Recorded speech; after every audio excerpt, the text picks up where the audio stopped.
चलिए class 12 subject आपकी physics है और आप थर्ड कंडीशन पढ़ेंगे। जब आवेशित कण चुंबकीय क्षेत्र में तिरछा प्रवेश करता है तो क्या होता है। ठीक है, इससे पहले आपको पढ़ाया गया। फर्स्ट कंडीशन थी जब कण समांतर प्रवेश करता है, सेकंड कंडीशन थी जब कण लंबवत प्रवेश करता है और आज की कंडीशन है जब आवेशित कण चुंबकीय क्षेत्र में तिरछा प्रवेश करता है तो क्या होता है। ठीक है, जब कण चुंबकीय क्षेत्र में तिरछा प्रवेश करता है तो उस समय उसका वेग जो होता है v होता है। अतः हम वेग v को दो घटकों में तोड़ने पर यानी v का पहला जो समांतर घटक होता है, अतः समांतर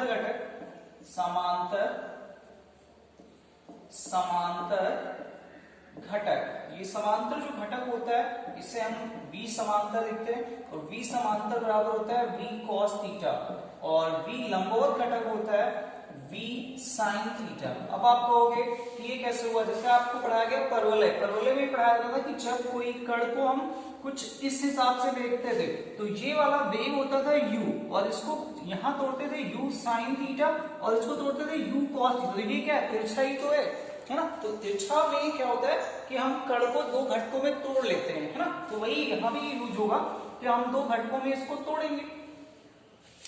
जब भी तिरछा प्रवेश कराएगा तो v समांतर बराबर v cos theta and v लंबवत बराबर v sin थीटा। ठीक है, तथा लंबवत घटक बराबर v sin थीटा हो गया। ठीक है, अब समांतर घटक कण को रेखीय पथ पर, समांतर जो ये घटक है कण को रेखीय पथ पर तथा लंबवत घटक जो होगा वृत्तीय पथ पर घूमने पर विवश करता है। यदि कण वृत्तीय के कारण जो इसकी अगर त्रिज्या स्मॉल r हो तो r बराबर आपने पढ़ा है mv अपान होता है qv, ये पढ़ा है। और mv फार ये जो r बराबर mv अपान qv है ये लंबवत घटक के लिए है, तभी तो ये लंबवत घटक के लिए क्यों है, क्योंकि कण वृत्ताकार रूप लेगा किसके कारण, लंबवत घटक के कारण। और जब लंबवत घटक के कारण वृत्ताकार पथ लेगा तभी उसकी त्रिज्या होगी। तो वही लिखा गया r बराबर mv लंबवत अपान qv। क्या लिख सकते हैं इसको, r बराबर mv और v sin थीटा यहाँ पे और अपान qv लिख सकते हैं। ये हो गया लंबवत घटक में जब वो कण गत करेगा तो r बराबर mv sin theta upon qv। क्या लिख सकते हैं इसको, t बराबर आपको फार्मूला पढ़ा गया 2 पाई m अपान qv, ये लिख सकते हैं t बराबर 2 पाई m अपान qv। ठीक है, उसके बाद चलिए इसको उठाते हैं। ठीक, उसके बाद अतः कण द्वारा वृत्तीय चक्कर लगाने में जो भी दूरी तय की जाती है उसे उसका पिच कहते हैं।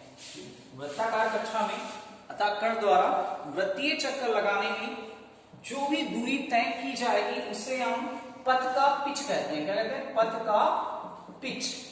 ये कहते हैं अगर कण जितनी भी वृत्तीय पथ में दूरी तय करता है उसे पथ का पिच कहते हैं। पथ का पिच बराबर p बराबर होता है v समांतर क्रॉस t।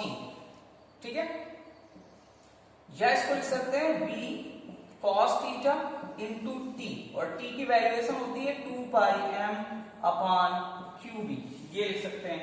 या इसको लिख सकते हैं बराबर p बराबर 2 पाई m v cos theta upon qv। ये फार्मूला होता है जब कण तिरछा प्रवेश करता है तो उस कण के पथ की पिच बराबर ये होता है। ठीक है, तो इतना फार्मूला आपको समझ में आया होगा कि कण अगर कण चुंबकीय क्षेत्र में तिरछा प्रवेश करता है तब क्या होता है। अब कह सकते हैं चूंकि तिरछा प्रवेश करने का मतलब ये हुआ कि उसने समांतर प्रवेश किया, यानी समांतर का मतलब ये रेखा ये उसकी दूरी होगी और दूसरी वृत्ताकार होगी यानी ऐसी होगी, यानी दोनों को मिला के जो कण होगा वो ऐसे गति करेगा, यानी कहीं पे वृत्ताकार और कहीं पे समांतर। ये लाइनें यहाँ से यहाँ तक समांतर है, यहाँ से यहाँ तक लाइन समांतर है कि ये वृत्ताकार हो गया, है ना। तो कण जो होगा वो कुंडली नुमा तरीके से गति करता रहेगा। ठीक है, किसी तरह से गति करेगा, कुंडली नुमा तरीके से गति करेगा। अतः कह सकते हैं कि जब कण समांतर प्रवेश करता है चुंबकीय क्षेत्र में तो उस पर कोई बल कार्य नहीं करता, अतः वो सीधा निकल जाता है। जब कण लंबवत प्रवेश करता है चुंबकीय क्षेत्र के तो उसका जो पथ हो जाता है वृत्ताकार हो जाता है, और जब कण तिरछा प्रवेश करता है तो उस कण का जो पथ होता है वो कुंडलीनुमा हो जाता है। तो समझ में आया होगा कि जब कण को हम वृत्ताकार तरीके से प्रवेश कराते हैं, लंबवत प्रवेश कराते हैं या तिरछा प्रवेश कराते हैं तो कण कौन सी गतियां करता है। ठीक है, तो इस तरह से आप आराम से पढ़ सकते हो चुंबकीय क्षेत्र। उसके बाद चुंबकीय क्षेत्र में बहने वाली धारा, ठीक है, चुंबकीय क्षेत्र में अगर धारा प्रवाहित हो रही है तो उसकी दिशा ज्ञात कैसे की जाती है। ठीक है, तो दिशा ज्ञात करने का हथेली नियम नंबर 1, नियम नंबर 2 है।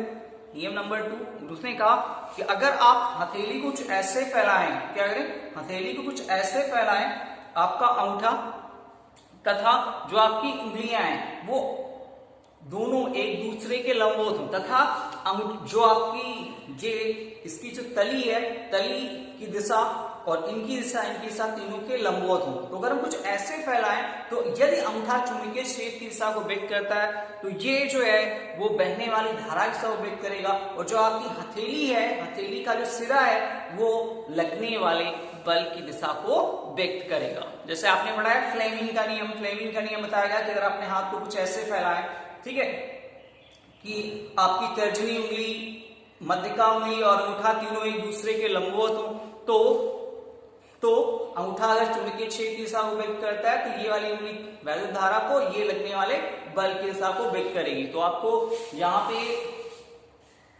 लगने वाले बल की दिशा, वैद्युत धारा और चुंबकीय क्षेत्र की दिशा, ये सारी चीजें ज्ञात कर